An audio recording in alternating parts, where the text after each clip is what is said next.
ఓం శ్రీ గురు పరబ్రహ్మణే నమః.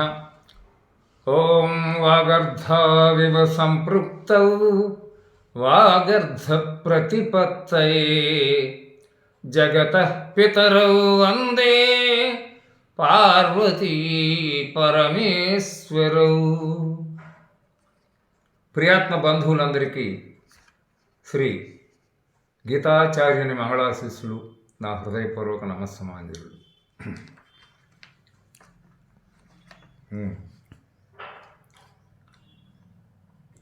బంటులు ఇంద్రియములు పనులెల్ల సేయంగ మనసు మంత్రిగాను మసలుచుండు తన్నుదానుగన్న తత్వంబు చిద్రూపు అఖిల జీవ సంగ ఆత్మలింగ. ఇంద్రియాలే అవయవాలు, ఆ అవయవాలే బంట్లు అనగా సేవా కారణములై అన్ని పనులను నిర్వర్తించే విషయం. అలాంటి మనస్సు అనేది మంత్రి అధిష్టానమై కర్మజ్ఞానేంద్రియములనడి అవయవాల పనివాళ్లను అదుపు చేసి నడుపుతూ ఉంటుంది. ఈ కీలకమే తను దానెరిగిన బ్రహ్మ తత్వజ్ఞత్వం. అంటే ఇదియే తన మూలభూతమైన నిజస్వరూపం, స్వయంభూ జ్ఞానం, స్వతసిద్ధ జ్ఞానం అని విశదోక్తిగా ప్రస్ఫుటం చేశారు. ఇదే తన మీద తనకు విజయంగా ఈ విధానం అవగాహనం గాక హిరణ్యాక్ష హిరణ్యకశిపులా లేదా హిట్లర్ రాజ్యాంగ కాంక్షల బాహ్య ప్రపంచాలను జయించడానికి బ్రహ్మత్వ సిద్ధికి ఈ అవలక్షణాలే అని రుజువైపోతున్నది. కాబట్టి తన్ను తాను జయించిన యోగి లేదా ఎవరేని తత్వసంపన్నులైన ప్రజ్ఞాపరుండని ఒప్పుచూ ఉంటాడు. పంచవింశకుండు పాపాత్మజీవుండు సంచితాగమారి సకల కర్మలుడగుచు దిరుగులో వెలి గురి తప్పి అఖిల జీవ సంగ ఆత్మలింగ. పంచవింశాత్మకుడైన జీవుడు కలుషకర్ముడై సంచితము, ఆగామి, ప్రారబ్ధము మొదలైన కర్మలకు వశుడై అంతర్బాహ్యాలను లక్ష్యము చెడి సంచరిస్తూ ఉంటాడు కదా. జీవుడు సత్యాన్ని అన్వేషించుతూ తన్ను దాన్ని ఎరిగినప్పుడు స్వయంగా ఈశ్వరుడై ఉంటాడు. అలా కాకుండా 5 25 తత్వములుగానే ఉండినప్పుడు అతడు దైవాన్ని ఎరింగినవాడు కానే కాడు. అనగా మాయావశుడై మిథ్యాభూతమైనటువంటి దృశ్యాత్మకమైన లౌకికపరమైన కర్మలకే పరిమితుడైతే ఇక తత్వాన్ని సాధించి అధిగమించలేడు. కాబట్టి అతడు జనన మరణ వలయంలో పడి జరారోగ పీడితుడై సంసారంలో మునిగి తేలుతుంటాడు. ఇట్టి వాని జీవితం ఇహపరాలకు చెడి నిర్వాణ లక్ష్యాన్ని చేరుకోలేకపోతున్నది. తద్హితాన్ని ప్రతిపాదిస్తూ ఈ పద్యాన్ని బోధించాడు. ఇంకా చెప్తున్నాడు, విత్తు చేత చెట్టు వెలసిన రీతిగా కర్మచేత జన్మ కలుగుచుండు కర్మల భ్రమ విడదు కలియుగాత్ములకెల్ల అఖిల జీవ సంగ ఆత్మలింగ. విత్తనం ఉండడం వలన అది వృక్షంగా రూపు చెందినట్లు కర్మశేషం ఉండడం చేత జన్మప్రాప్తి జీవులకు కలుగుతున్నది. కలి ప్రభావం చేత కలుషకర్ములైన మానవాళికి కర్మల యందు భ్రాంతులు తొలగిపోక ఈ జనన మరణ వలయానికి తగులుకుంటున్నారు కదా. విత్తనం చేతనే వృక్షం. ఇదే మాయా సబలిత బ్రహ్మం, అశ్రద్ధ వృక్షం. దీనివల్లనే జీవోత్పత్తి, కర్మవృక్షం, జగన్మాయ, ప్రకృతి అంతా జరుగుతున్నది. కర్మ విశేషం ఈ పద్యంలో విశేషంగా చెప్పబడింది. విత్తనంతో చెట్టు పుట్టి పెరిగి మహావృక్షంగా తయారు కాగలుగుతున్నది, లేకున్నా లేదు. వేగిని గింజ మొలవని రీతి కర్మభ్రాంతి లేని మానవుడు మోక్షానికి మొట్టమొదట కాపై ఉంటాడు. కర్మభ్రాంతి ఎప్పుడైతే లేదో అట్టివాడు గిట్టి జన్మకు వచ్చే ప్రసక్తి అంటూ లేదు. కర్మ అనేది కలుషంతో కూడి ఉన్నది, కలుషరహితంగానూ ఉన్నది. కర్మ, అకర్మ, వికర్మ, సకర్మ, నిష్కామ కర్మ, నిత్యకర్మ, ఇన్ని రకాలుగా భగవానుడే చెప్పాడు భగవద్గీతలో. కర్మభ్రాంతి విడగొట్టగలిగితే ఆ కర్మయే దైవ స్వరూపమై ఉన్నది. జన్మరాహిత్యం కర్మయోగ సారంతోనే లభ్యం అవుతున్నది, లేకుండా లేదు. అందుకే పూర్వజన్మ కృతం కర్మ తద్దైవమితి కథ్యతే అని అన్నారు పెద్దలు. సకల సంకటంబు సంసార సంకుల జింకడొంక వంకరంకు బొంకు చాలునయ్య దీని చప్పుడే చొప్పైన అఖిల జీవ సంగాత్మలింగ. సంసారంలో రభస అంటే రక్తితో భవంపై శక్తి పెంచేది రభస అని నా విహితార్థం. అన్ని ఆపదలకు నిలయమై ఉండి ఆశాపాశాలకు లేడి వంటిది, దారి డొంక లేకుండా ఉండేది, రంకులతో బొంకులతో కూడుకున్నది. లోకంలో ఎవరైనాను ఏ విషయమైనను దీని చప్పుడుతోనే, దీని మార్గంతోనే అంతు పొంతు లేకుండా జరిగిపోతున్నది. తను తత్వం అందుకోవాలన్నా, తాను తత్వాన్ని అంటారన్నా ఈ కర్మగుణాలన్నింటినీ కాల్చివేయాలి, కడగా పెట్టవలసిందే. ప్రమిదిలో నూనె పోయకుండా నువ్వులతో దీపం ప్రకాశించదు కదా. అలాగే కర్మగుణాలు అనగా భ్రాంతులు, మాయానాటకములు, మనోచేష్టలు అన్నీ వదిలిపెట్టవలసిందే. అధ్యాస వైరాగ్యాలు అనగా బ్రహ్మచింతన, ప్రపంచ విషయ నివృత్తి పొంది రోయవలసిందే, గురుపాదములు పట్టవలసిందే. వేరు మార్గమంటూ వెదకినలేదయా విశ్వదాభిరామ నిర్వయమ. కాబట్టి ఈ విషయంలో అచలబోధ జ్ఞానస్వరూపుడు మహాయోగి వేమన ఇలా అన్నాడు. తల్లి గర్భమందు తాబుట్టినప్పుడు మొదలు బట్టలేదు, తొదను లేదు, నడుమ బట్టగట్ట నగుబాటుగాదకు విశ్వదాభిరామ వినురవేమ. అశరీరం సర్వదాస్తి, శరీరం రహితం సదా, ఇయమేవ సద్యోముక్తి అన్యదా భ్రమకారణం అని పెద్దలైన గురువులే బోధించాడు.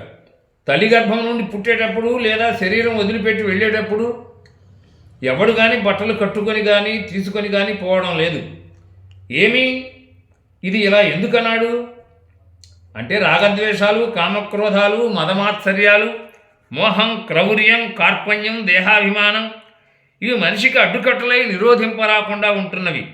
వీటిని జయించకపోవడమే బట్టలు కట్టడం, జయించడమే బట్ట కట్టకపోవడం. ఈ సత్యాన్ని తెలిసి జీవిస్తే అతడు సుఖవంతుడు, అతడే మోక్షగామి, బ్రహ్మానంద పురుషుడు. ఇదే వేమన చెప్పిన బట్టలకు అర్థం, సామాన్యార్థం కాదు అని వేమన సందేశం. ఏకీభవించిన వారు ధన్యాత్ములవుతారు. త్రిగుణ రూపమాయే త్రిపురములవి ఎల్ల, త్రిగుణమందు జగము తిరుగుచుండు, మూడు విడినవాడు ముక్తి పదము చూచు అఖిల జీవ సంగాత్మలింగ. త్రైగుణ్య విషయావేద నిస్త్రైగుణ్యో భవార్జున, నిర్ద్వంద్వో నిత్య సత్వస్థో నిర్యోగక్షేమాత్మవాన్ అని భగవానుడు ఈ సత్యాన్నే చెప్పాడు. మూల ప్రకృతి అయిన మాయ త్రిగుణ రూపాన్ని ధరించింది అనగా సత్వరజస్తమో గుణ భూయిష్టమై మూర్తిత్వాన్ని పొందింది. ఆ మాయతో కూడిన త్రిగుణాకారమే త్రిపురములయ్యాయి. జాగ్రత్త స్వప్న సుషుప్తులైన అనగా స్థూలము, సూక్ష్మము, కారణములతో కూడిన శరీరాలు అయ్యాయి. త్రిగుణ స్వభావమే జగద్రూపంగా భాషిస్తున్నది. అట్టి గుణాలకు అతీతుడైన వాడే మోక్షద్వారా అంటే మోక్షద్వారాన్ని అధిరోహించగలిగి ఆనంద ఐశ్వర్యాన్ని అనుభవించడానికి సమర్థుడై ఉంటాడు. వేరు మార్గం అంటూ లేదు. సాధన చతుష్టాత్మక సంపత్తి, నిత్యానిత్య వస్తు వివేకం, సమాధి షట్క సంపత్తి, ఇహామూత్రార్థ ఫలభోగ విరాగం, ముముక్షుత్వం ఇవి 4 కలిగిన వారికి ఉపదేశమిచ్చినట్లు శాస్త్ర ప్రమాణం మీరు వినలేదా అంటూ హెచ్చరిక చేస్తున్నాడు ఈ పద్యం ద్వారా. 4 విధములుగను నరులకందరికి బోధ చేసినట్లు బుధజనాడి, శాస్త్రరీతిగాను చాటిరి వినరేము అఖిల జీవసంగ ఆత్మలింగ. ఈ భూమి మీద మనుష్య జన్మమెత్తిన వారందరికీ 4 విధాల ధర్మములను మహాత్ములైన పండితోత్తములు ధర్మార్థ కామములను శాస్త్రసమ్మతంగా బోధించి ప్రశస్తంగా త్రికరణ శుద్ధితో ప్రచారం చేశారు. నరులైతే అట్టి ధర్మాలను అర్థం చేసుకోక సరిగా వెనక చెడిపోతున్నారేమో కదా అని విశదార్థం శాస్త్రసమ్మతమైన చక్కని సంస్కారం గడించి దానిని మరువకుండా ఆచరించి ఆ ఆచరించిన దానిని బోధించుతూ అట్టి దాన్ని శ్రద్ధతో నిర్మల బుద్ధితో ప్రతిఫలాపేక్షకు దూరుడై సదాచారుడై ధర్మమునందు సుస్థిర స్థితుడై ప్రచారం చేస్తున్నారు. వీరు సద్గురువులు అనబడుతున్నారు. ఇట్టి సన్మార్గంలో జీవించిన వారు బోధించినా వినకపోతే అది ఆ దేశ దౌర్భాగ్యమే అనవచ్చును. ఈ స్థితిలో బాగోగులకు పాలితులేగాక పాలకులు కూడా బాధ్యులే అవుతున్నారు. ఇది ముమ్మాటికి సత్యం. 3 తనువులకును 3 అవస్థలకును ముఖ్యమైన సాక్షిమూర్తి ఏదో కానలేని యోగి ఘనుడెట్టులాయరా అఖిల జీవ సంగ ఆత్మలింగ. పరబ్రహ్మస్వరూపుడమైన ఓ పరమేశ్వర, స్థూల సూక్ష్మ కారణ శరీరములకు జాగ్రత్త స్వప్న సుషుప్తి మొదలైన అవస్థలన్నింటికీ మూలభూతమైన సాక్షిత్వమూర్తి సగుణ సాకార పరబ్రహ్మ గురుమూర్తి అని తెలిసి శరణాగతి నొందటం అనగా సత్వరజస్తమస్సుల త్రిగుణాతీతమై నామరూప క్రియారహితమై అవాంగ్మానస గోచరమై అఖిలాండకోటి బ్రహ్మాండ నాయకమై సర్వాతిరిక్త లోకాతీతమై గుణనిర్గుణ శక్తిద్వయ దోషరహితమై సూది మనమోపము ములుగుత్స సందులేక దేశము కాలము వస్తువు పరిచ్ఛేదమై వీటన్నింటా పరిచ్ఛేదమై అచల పరిపూర్ణమై ఉన్న పరమాత్మను పొందలేని సాధనలతో యోగి సాధించినది ఏమీ లేదు కదా. అతడేమి సాధించి గనుడైనాడో చెప్పాలి. యోగ సాధన లేదా సాధనాయోగం ఆత్మతత్వం గుర్తింపబడాలి అని తత్వమసి తత్వాన్ని అచలాత్మ పరిపూర్ణ సిద్ధిని ఇక్కడ ప్రశంసిస్తున్నాడు. ఎరుకే పుట్టును గిట్టును ఎరుకే చైతన్యమాత్మ ఎరుకే మాయ ఎరుకే సృష్టి స్థితి లయలరయంగా ఎరుకలేనిదచల పరబయల్. ఇది గ్రహించిన వాడే ఘనమైన యోగి అని ఈ పద్యంలో అర్థం. అట్టి బ్రహ్మపదము పట్టుగా గన్నట్టి పరమయోగి చరిత భావమెల్ల నరుల శక్యమగుని పరికించినెరువంగ అఖిల జీవ సంగ ఆత్మలింగ. దీక్షతో సాధకుడైన యోగి తురియ అవస్థను చేరి ఏది గమ్యస్థానమో అట్టి పరబ్రహ్మాన్ని స్థానాన్ని పొందియుండెనేని అట్టి పరమయోగుల చరిత్రను సంగ్రహించడం సాధారణ మానవులకు ఎంతకైనా సాధ్యపడదు. ఇందుకు ప్రత్యక్షంగా అధునాతన యోగులకు వారి కొందరిని ఉదహరించదను. నాచే రచింపబడిన మాతృశ్రీ మహాధ్యాన యోగిని నాగశేషమాంబ నడి గ్రంథంలో ఇట్టి మహాత్ముల గురించి వెతకి చెప్పి తిని మరలా ఇప్పుడు చెప్పుతున్నాడు. పూజ్యశ్రీలు సద్గురువులు మహాత్ములు యోగులు అఖండ అద్వితీయులు అచ్యుతులు అయిన వారు గుర్తింతురు. వేమన వీరబ్రహ్మేంద్ర స్వామి, జిడ్డు కృష్ణమూర్తి, అరవింద యోగి, రమణ మహర్షి, ఎక్కిరాల కృష్ణమాచార్యులు, ఎక్కిరాల భరద్వాజాచార్యులు, కాకినాడ శ్రీపీఠం పరిపూర్ణానంద స్వాములు, శ్రీ ఏర్పేడు పరిపూర్ణానంద స్వాములు, బ్రహ్మశ్రీ వట్టిపర్తి పద్మాకర స్వాములు, శ్రీ చాగంటి కోటేశ్వరరావు స్వాములు, శ్రీ సుందర చైతన్య స్వామి మహనీయులు, శ్రీ సిద్ధేశ్వరానంద మహాత్ములు, గుంటూరు కాళీప్రసాద్ బాబా మహాత్ములు, శ్రీ కొండమూడి వెంకటకోటి యోగి గారు, శ్రీ యోగి ఛానల్, జ్ఞానయోగి ఛానల్లో ఎందరెందరో ఇలా ప్రజ్ఞానవంతులు ప్రజలకు దర్శనమవుతున్నారు. గ్రంథాలకు పీఠికలు వ్రాయువారు మహాత్ములు కాదందామా?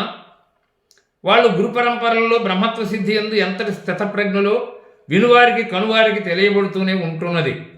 ఇంకా ఈ అచల పరిపూర్ణులు శ్రీధరస్వాములు, లంబికా శివయోగి, వేమనయోగి, శ్రీ శివరామ దీక్షితులు మొదలైన మహాత్ములు అందరూ ఈ లోకమున ప్రకాశించుతున్నారు. బాలమత్తరీతి పలు పిశాచము భాతి భేదభావము మది విడిచిపెట్టి తిరుగుతుందురయ్య గురుజనుల్ ధరలోన అఖిల జీవసంగ ఆత్మలింగ. శ్రేష్ఠుల గురుపారంపర్యులు మనసులో నెట్టి భేదమును పెట్టుకోక అవధూత సద్గురు శ్రీ దత్తాత్రేయ స్వాముల వారి వలనే బాలుడు ఉన్మత్తుడై ఉండే రీతి పిశాచ మనస్తత్వంతో అనగా యోగులను పరీక్షించు శక్తి సంపన్నులై త్రాగిన వాని విధమున ప్రత్యక్షంగా ఈ లోకంలోనే సంచరిస్తూ ఉంటారు. ఇట్టి మహాత్ములకు యోగులను అవధూతలను స్వాములను గుర్తించటం అనేది ఎంతైనా కష్టసాధ్యమే. బ్రహ్మయోగి వెంట ప్రాకృతుడు అరుగునా అని మహాయోగి వేమన్న ఉవాచ. కావున యోగి అయిన వాడే బాహ్య వేషములు ఎట్టున్నా ఆంతర్యం గ్రహించి బ్రహ్మయోగులను సంగ్రహించుతుంటారు అని హితోక్తి. ఘట జలంబులందు ఖంవాయులున్నట్టు కుటిల జగముతోడ కూడియున్న యతి విలక్షణార్థ స్థితిని చెరించును అఖిల జీవసంగ ఆత్మలింగ. మట్టి కుండలో నీరు, ఆ నీటిలో ఆకాశవాయువులు ఆవరించినట్లుగా అనంతంలో ఆకాశం కనిపించి ఆ ఆకాశంలో వాయువు నిండి ఉన్నట్లు ఆత్మసత్తా గ్రహించిన యతి పుంగవుడు అనేక భేదభావములతో కూడి ఉన్నట్టిది ఈ జగత్తులోనే తాను కూడా నివసితుడై ఉండి అట్టి జగద్భావాన్ని అంటక తాను బ్రహ్మమై బట్టబయలు తెలుసుకొని విలక్షణ రీతిగా అనగా ఒకానొక ప్రత్యేకతను సంతరింపజేసుకొని జీవన్ముక్తుడు గుణరహితుడై బ్రహ్మానంద పరవశుడై విహరిస్తూ ఉంటాడు. యోగి యొక్క స్థితిని ఈ కవి పరిశీలనతో కనుగొని ఆచరణపూర్వకంగా చెప్పినట్లు ఈ పద్యం మనకు గోచరమవుతున్నది. ధ్వంసకవులు ధరను దండెత్తి ఉన్నారు, బుధులపై యుద్ధ బుద్ధిభూని ఓర్వలేని భేదముంది వాదింతురు అఖిల జీవసంగ ఆత్మలింగ. ఈ లోకంలో తమోగుణపూరితులైన కుక్కవులు అనగా మంచిని గ్రహించి నిజానిజాలు తెలుసుకొనని వారు బ్రహ్మ విద్య సంపాదితులైన విద్వాంసుల మీద దాడికి దిగి భేదభావాలతో విపరీతంగా వాదులాడుతూ ఉంటారు. లౌకికవాదులకు ఏదేదో హేతువును బట్టి బ్రహ్మ సమాధులైన బుధుల తత్వం అందేది కాదు. పంచభూతాదులైన శరీరాలకు త్రిగుణమాయే లక్ష్యంగా ఉంటుంది. దాన్ని దూరం చేయటంత సులభమూ కాదు. ఈర్ష్య అసూయలకు రాగద్వేషాలకు లొంగిన వారు పెద్దలతో యుద్ధములకు ఏనాడు సిద్ధమవుతుండటం అనాది నుండి యుగయుగాంతముల వరకు జరుగుతూనే ఉంది. విశ్వవిషణావు కూరలు సాచి విషం గక్కుతుంది. శ్రీకృష్ణుడు కాళీయుడు పడగల పైకెక్కి త్రుక్కి మదమడగించినట్టు విషపూరిత గుణాలను యోగి కూడా పరమేశ్వరునితో ఏకమై విభిన్న భేదభావాలను అణచివైచి శాశ్వత శాంత సమాధిని స్థితుడు కాగలుగుతాడు. అట్టిదే యోగికి సాధ్యమవుతున్నది.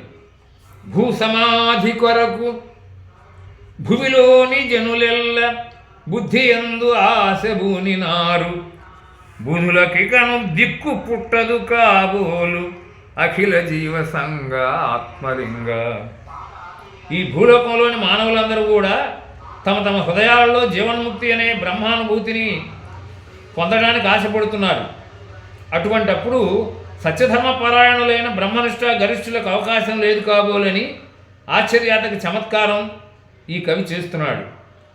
బ్రహ్మత్వ సిద్ధి ఆశపడితే పొందబడేది కాదు కదా. ఏదో దృశ్యమాన వస్తువు అయితే అది ఎక్కడో ఉంది అని ఆశపడితే పొందవచ్చు సులువుగా, కానీ అలా పొందబడేది కాదు ఈ పరబ్రహ్మ విద్యా వస్తువు. ఏదో దృశ్యమాన వస్తువు అయితే అది ఎక్కడో ఉంది అని ఆశపడేవాడు ఆశపడితే ఇచ్చేవాడు ఇచ్చి తృప్తి చెందవచ్చు. దీనికి ప్రాణాలు తీసుకుంటున్నారు కదా. ఈ వస్తువు అలాంటిది కాదే. పూర్ణబోధోహం సదానంద పూర్ణబోధోహం అని కదా.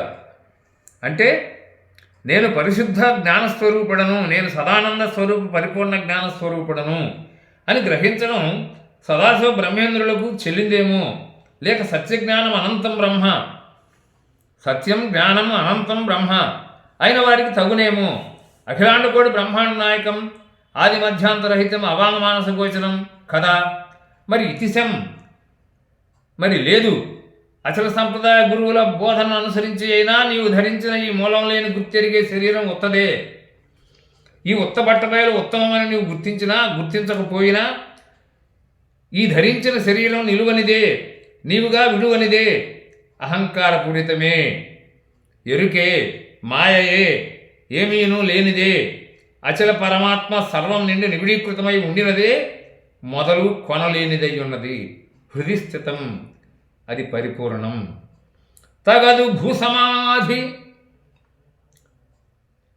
తత్వబోధము లేని నరులు గోరిరేని నరకమగును, బుధుల కొరకే అదియు పూజ్యతయుడనోచు అఖిల జీవ సంగ ఆత్మలింగ.